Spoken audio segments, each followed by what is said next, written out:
Alright, in this first video, in this AP Physics 1 series, we are going to start studying one-dimensional motion. What is one-dimensional motion? Right? So one-dimensional motion is motion along a straight line. Okay, this could mean moving simply, along some horizontal line to the right or to the left, moving along the vertical line, up or down, or moving along some angle. As long as the object moves along a straight line, the motion will be called one-dimensional motion. Okay. Now, in order to study one-dimensional motion, we will introduce certain quantities. So let's build up upon these things. So the first thing we know is that the object is going to move along a straight line. So consider some movement, some straight line, and let's put some kind of markings on the straight line. Let's call this 0, 1, 2, 3, 4, -1, -2, -3, -4. And let's measure all these things in meters.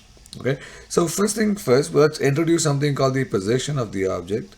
And the position of an object is simply its location, wherever it is located.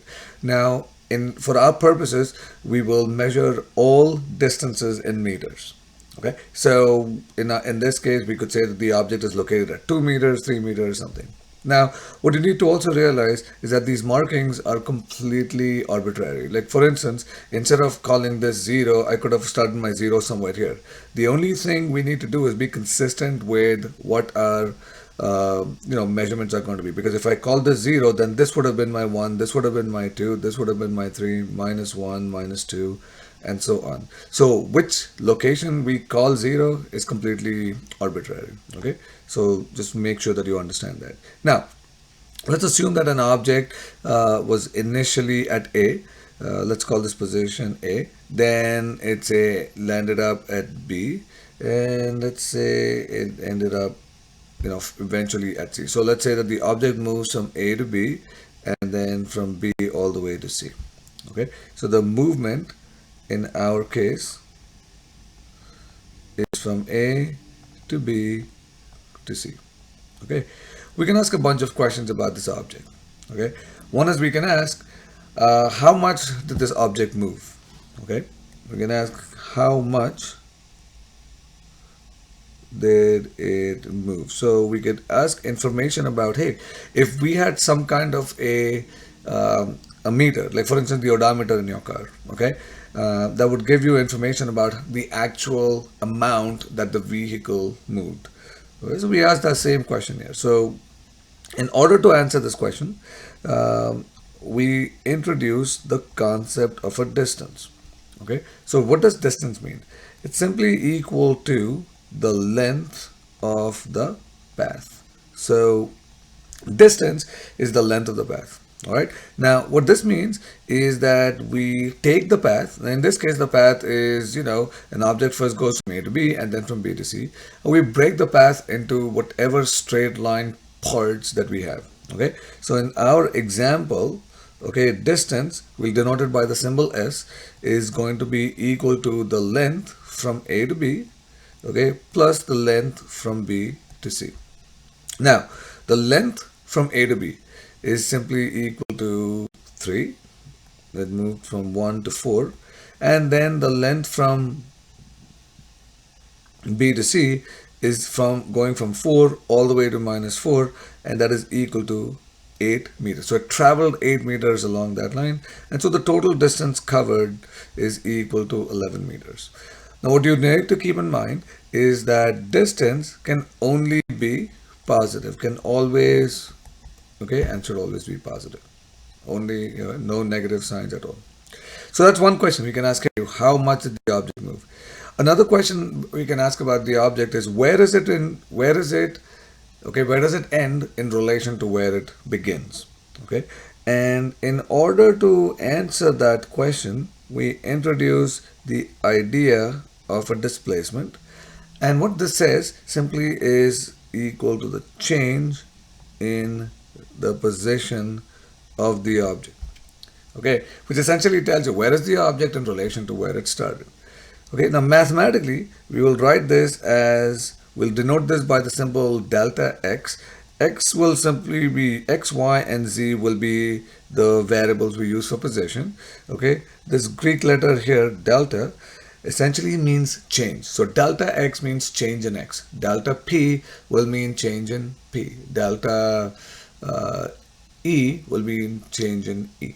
Okay, so delta x is simply will be written as xf minus xi.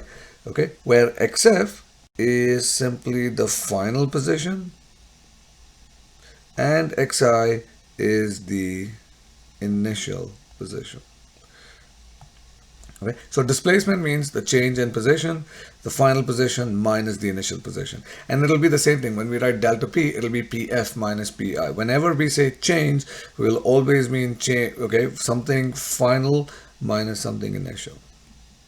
Okay, so let's go back to our example. And in our example, the initial position was 1 and the final position is minus 4. So in our example, the displacement delta x is equal to minus 4 minus 1, and this happens to be equal to minus 5 meters. So let's understand this. The process of finding the displacement is pretty straightforward, but there is some information here that is important, especially this negative sign.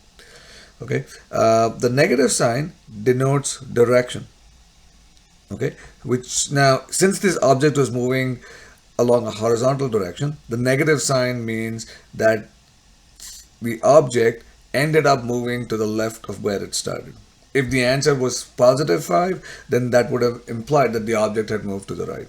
Now, on the other hand, if we had repeated the same example, say along some vertical line, the negative 5 there would have meant that the object has landed below whatever position it started. Okay, and plus 5 would have meant that the object has landed above wherever it started. Let's take a look at that example. So let's say we have a building, say of height 25 meters. Okay, and we take a ball and we toss this ball up. Let's assume that this ball travels, say, 10 meters up in the air. Okay, so after it goes 10 meters, it drops onto the ground level. Okay, we can ask the question about what is the displacement of the object. Okay, and also what is the distance traveled by the object. Now, this would be a good time for you to pause the video, calculate these two things, and then come back and finish the video. Okay. Okay, so I'm assuming that you've done that already. Now, to find the displacement, what we'll need to do is we'll use our formula. Displacement is equal to xf minus xi. Now, you may say that, hey, wait a minute, I don't have any markings here or anything. You don't need any markings, okay? You can make your own markings. As long as you're consistent with the measurements, life is good, okay? So in this case, for our purposes, let's call this position 0, okay? And if this is 0, everything that goes up is positive, okay? And then everything that goes down is negative. So if this is 0, now we know that this is our initial position and that the object landed at the bottom here. Okay, so we don't even need to worry about whether it went up or not. So relative to this being 0, the position of the ground would be minus 25. So our displacement would simply be minus 25 minus 0, which is equal to negative 25 meters. Again, the negative 25 here should make sense, because what that means is that the object landed somewhere below wherever it started. Okay, because the convention we're using is that everything going up will be positive, everything going down will be negative. Okay, so hopefully that makes sense.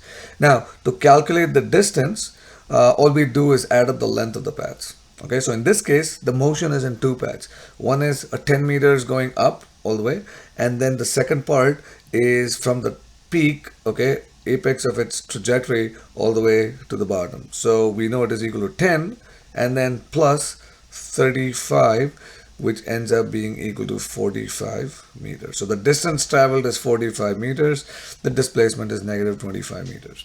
Okay, so hopefully this clarifies a lot of things in your mind, and these ideas will be very important in what is to follow.